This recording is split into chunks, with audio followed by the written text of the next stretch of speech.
Berbicara soal Rocky Gerung berikut statement bajingan tolol yang dialamatkan beliau kepada Presiden Jokowi dan menjadi perbincangan hangat saat ini sampai berujung ia dilaporkan. Bagi saya, Bung Rocky harus lebih keras lagi kritikannya atas pemerintah. Sekalipun sepertinya belum ada figur yang lebih keras sebelum dan bahkan bersamaan masanya dengannya saat ini. Tetapi biasanya orang-orang besar itu terlahir karena ada rivalnya yang juga besar yang kerap kali mempertentangkan pikiran pada satu periode yang sama. Misalnya, Bung Rocky karena ada Adian Napitupulu, Fahri Hamzah, Fahri Azhar, Fazlur Rahman, Bung Refli Harun dan sebagainya. Yang orang-orang itu juga besar dengan gaya dan performanya masing-masing. Namun satu hal yang mesti saya tegaskan dalam situasi dan perseteruan ini adalah memori publik tidak begitu mudah pudar dengan semua aksi-aksi Rocky Gerung menyelamatkan pikiran bangsa dari dominasi kekuasaan. Sekalipun ada beberapa statement yang tidak saya sepakati selama beliau menjadi presiden akal sehat. Misalnya saja, statement bajingan tolol yang menjadi tema diskursus kita saat ini. Memang harus diakui bahwa Rocky Gerung ketika itu menata argumennya dengan konstruksi logika yang teratur dan perspektif yang kuat. Sebelum akhirnya beliau tiba pada statement bajingan tolol yang ditujukan kepada presiden. Namun ada kekacauan sebenarnya dari cara berpikir Rocky dalam hubungannya dengan statement tersebut. Coba mari kita periksa secara dalam di mana letak kesalahan berpikir semacam itu terjadi.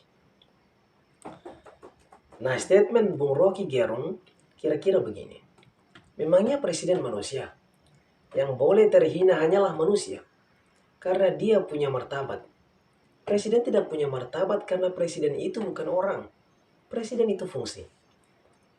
Benar bahwa presiden dalam tanda kutip itu tidak punya martabat. Sampai di situ saya kira pernyataan tersebut masih logik.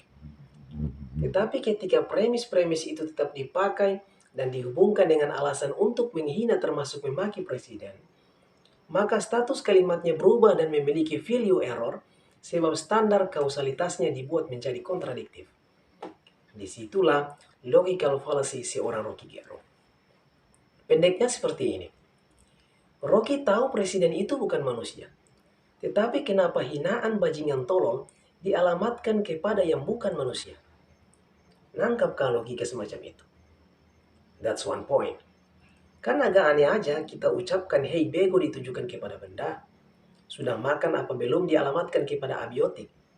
Aneh kan jadinya? Kritik itu ditujukan kepada jabatan publik. Hinaan ditujukan kepada pribadi orang.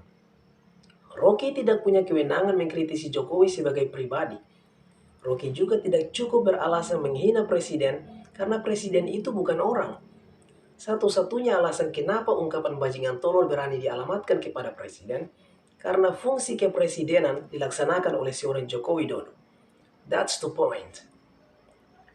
Namun saya percaya Rocky Gerung tak begitu tolol memanfaatkan undangan-undangan diskursus publik hanya untuk sekedar menghina atau mencaci maki penguasa.